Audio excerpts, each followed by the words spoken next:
Let's bike global news. नमस्कार, let's mic global news में आपका स्वागत है। मैं हूं राखी जैन।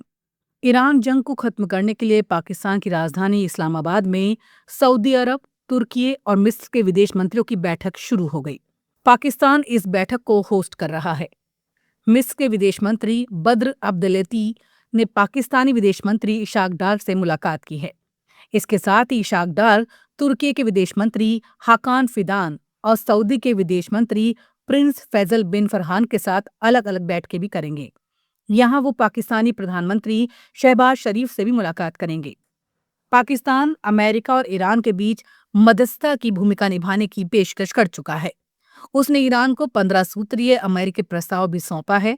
इसमें ईरान के न्यूक्लियर प्रोग्राम को पूरी तरह बंद करना, मिसाइल कार्यक्रम घटाना, क्षेत्रीय प्रॉक्सी ग्रुप समर्थन रोकना और सेक्शंस में राहत जैसे मुद्दे शामिल हैं। ईरान इस प्रस्ताव की समीक्षा कर रहा है। दूसरी ओर अमेरिका ने मिडिल ईस्ट में अपनी सैन्य मौजूदगी और बढ़ा दी है।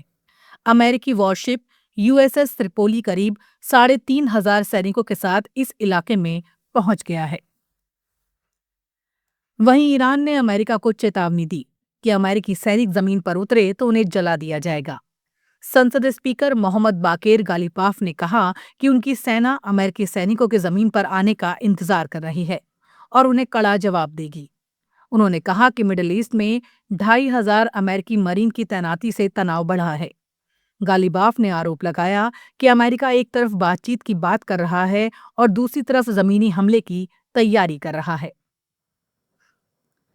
श्रीलंका के राष्ट्रपति अनुरा कुमारा दिसानायके ने भारत से तेल की सहायता मिलने पर आभार जताया है। उन्होंने अपने बयान में प्रधानमंत्री नरेंद्र मोदी और विदेश मंत्री एस जयशंकर का भी जिक्र किया।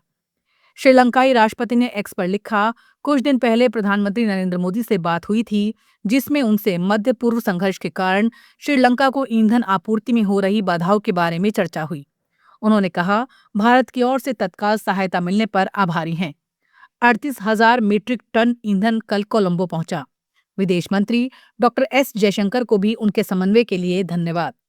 भारत की ओर से अब तक इस मामले में कोई बयान नहीं आया है। कतर के अल अरबी टीवी ने बयान में कहा है कि उसके तेहरान स्थित ऑफिस को इजरायली मिसाइल से निशाना बनाया गया। टीवी चैनल ने एक्स पर बताया कि उसकी तेहरान वाली बिल्डिंग को भारी नुकसान हुआ है और लाइव प्रसारण रोक दिए गए हैं। जारी हुई तस्वीरों में दिख रहा है कि नेटवर्क के ऑफिस की खिड़कियां टूटी हुई हैं। अंदरूनी हिस्सा तबाह है और आसपास की इमारतों को भी नुकसान पहुंचा है। हालांकि अब तक किसी के मारे जाने या घायल होने की खबर नहीं है। अमेरिका में शनिवार को राष्ट्रपति ट्रंप के खिलाफ नो किंग्स रैली में 80 लाख लोगों ने हिस्सा लिया। मीडिया रिपोर्ट्स के मुताबिक पूरे अमेरिका के सभी 50 राज्यों में 3,300 से ज्यादा जगहों पर ये प्रदर्शन आयोजित किए गए।